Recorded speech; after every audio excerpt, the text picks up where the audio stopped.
Colossians chapter 4. Colossians, Capítulo 4, versículo 2.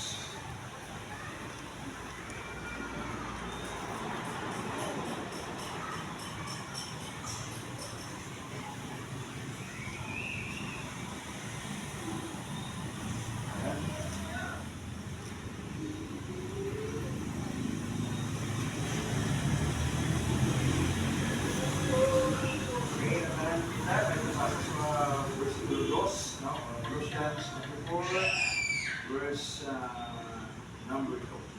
Nanda, basa siguro. Continue what's in the same diet thanksgiving. Magpapagulog kita. Sa liwat namay, ako ang mga kanipay. Salamat sa mga kanipay. Salamat din sa inyong itupol sa among sa kanaukanan. Yari kami inyong nagandipon. Hindi lang inyong itupol kung mayari na ang itupol ng baba. Sa naman yung umli kami, sa mga kador ng mga patron, sa mga pinaka sa mga lamas, lawas, sa tulong, sa espiritu, sa iman sa among kanino, mga ginabatyag, sa inyong kayo kami, wala kami ng mga pagos sinamanan ng mga kasalanan.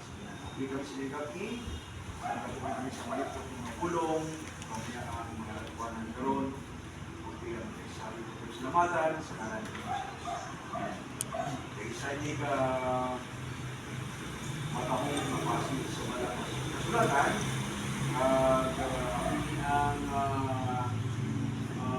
sabi sa ideas sa sinawag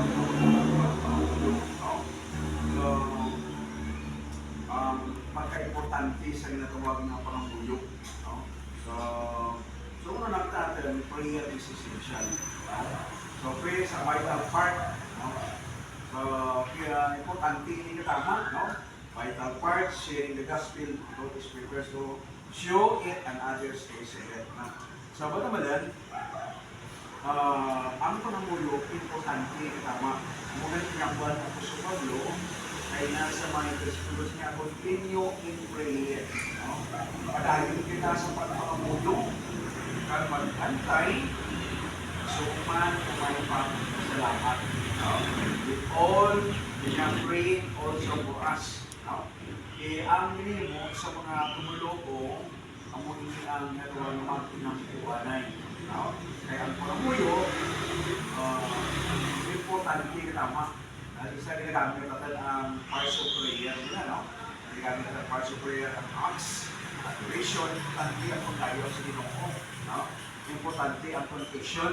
Ito is maganda ang ginawi, makasala kita, makasayip kita, importante ang ginatawag na pagpasalamat sa Ginoo. Kasi yung Pablo, in everything give thanks, for this is the will of God. So kinanan din ang ginatawag ng pagpapamulong, kag-supplication, pangayong. Speaking in English, as in us and sa Miguel. Pangayong, kinapagatagan, mga malagis na si Lumay, patong, pangayong. Para mag-importante ang prayer of prayer is essential. So, ito ba? Prayer requires attention. So, prayer requires attention. Nag-aali na ito importante sa ating Isabel, yung mga Bernes, mas lako pang nabiligit kung may mga cellphone yung ginamit sa sigad, mas lagi parang nagpapit na cellphone kaysa mabulat sa pagpapagulong. No? Isa, dawai na ito, ano po lang siya ang gina-schedule natin na magpapagulungan. No? So, lain na nila tawarin po lang siya. No? Prayer is not a casual act. So, hindi pagkita mo. So, required isang ongoing attention natin ng mga Kristuhanan. So, pinangalan nila, Fred, sa mura kasi liin,